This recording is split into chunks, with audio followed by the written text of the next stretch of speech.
So this rallying cry of Black Lives Matter has been central to the protesters. Black Lives Matter.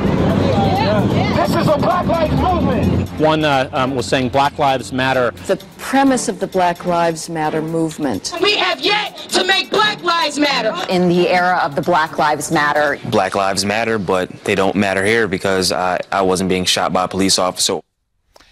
In the wake of Ferguson, Missouri, Staten Island, New York, and Cleveland, Ohio, America has been told in the media, social media, and other forms of communication that Black Lives Matter. The response to that from many groups was the more inclusive all lives matter. But when it comes to being politically correct, there are those who believe Black Lives Matter when those lives are taken by white people. First up, the gentleman who authored a commentary putting that line of thinking forward. President of McKee Communications, businessman, former TV station owner, also Newsmax contributor, Clarence McKee. And joined by President and Steward Chair of the No Boundaries Coalition in Baltimore, Maryland, Raymond Kelly. Gentlemen, I thank you both for joining us. And Clarence, I'm going to start this out with your article, which was entitled Black Lives Matter If Taken by Whites. But let me ask you this. What then is, we've heard about a movement here. In your opinion, what is the fallacy of the Black Lives Matter movement? First of all, I want to congratulate Newsmax for being rated #1 political website in the country, #4 out of 15. So congratulations to you all. It's well deserved. We'll take it. The fallacy of this is this. If you're black and killed by a black, nobody seems to care. If you're killed by a white person, the whole world goes bananas. You know, 40 black people slaughtered in Baltimore over a weekend.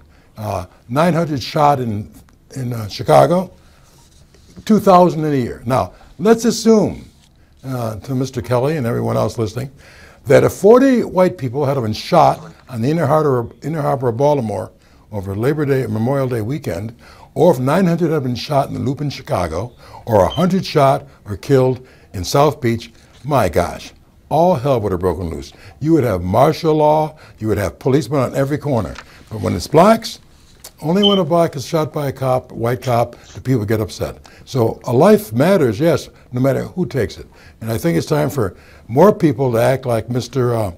Kelly has and mobilize the people in his city to try to make the police accountable, to talk to the police chief and make them follow up. If these were white people getting killed, you would have demands and protests for recalls, you would have city council meetings and town meetings, but it just doesn't seem to happen when our own folks get killed by us. So Raymond, how then? You're in Baltimore, ground zero for much of this that's been going on here the last couple of months. How do you then change it? How do you get through to people to make them understand some of the things that Clarence has said and that you are also saying?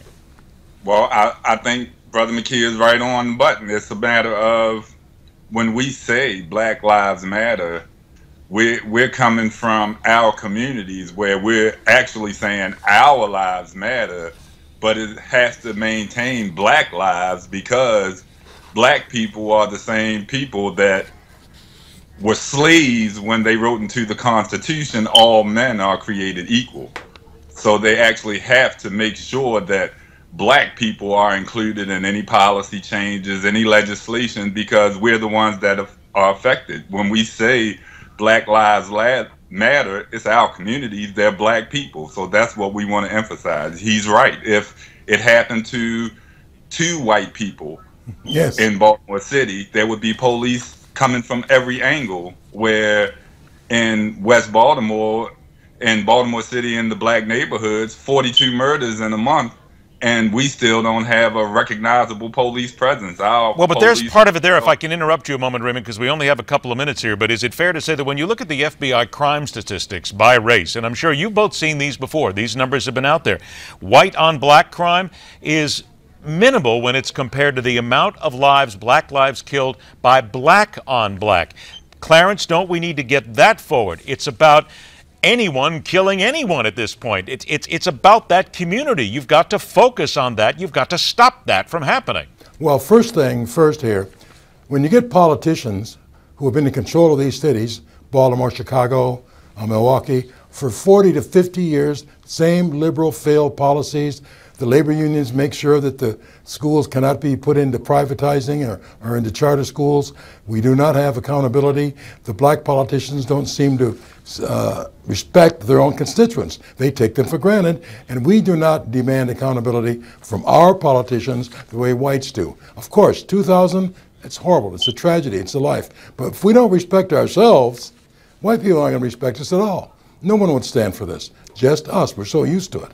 So, Raymond, let me ask, what Clarence just said there, that black politicians are the one, that blacks need to get on black politicians, they need to make them care about this, they need to make them accountable. In your opinion, is that part of the problem? Is that simply just not being done and that would help? That's part of the problem, and there also has to be a movement by us in the black communities that we have to actually step up and show these politicians that we have political power. Then how do we do that, though? Here's the question, though. I got less than a minute left. How do you do that? Because I know that this has been talked about before. Vote them out of office. It's all about the visibility. Yes. You got to organize, you have to be visible, and you have to be progressive. You can't stand down, you can't run to the resources that are coming in. You have to stand your ground and continue to push for this whole legislative and policy changes, and so we don't have to keep going through these. And you have to go vote. And you have to vote in primaries against these politicians who've been there and made it a lifetime job. You know, if you're a black politician in many of these cities, it's a lifetime job unless you resign. Are we talking about here, no matter how we count this, we're talking about responsibility? Exactly. Accountability and responsibility. And accountability. Accountability and responsibility, not only of the politician themselves, but of the electorate. You get the government that you deserve. There you go. That is part of it. You get the government that you deserve. I think everybody would agree on that. Clarence McKee, fascinating article that, of course, is available through Newsmax.com, and also Raymond Kelly. Gentlemen, this conversation will go on for a long time. I promise you we'll revisit it again. I thank you both for your time. Well, thank you, and congratulations to you and Melissa, too, Mr. Kelly. All right, there you go. Stay with us, because the only program that questions everything. We'll be back with more right here on MidPoint.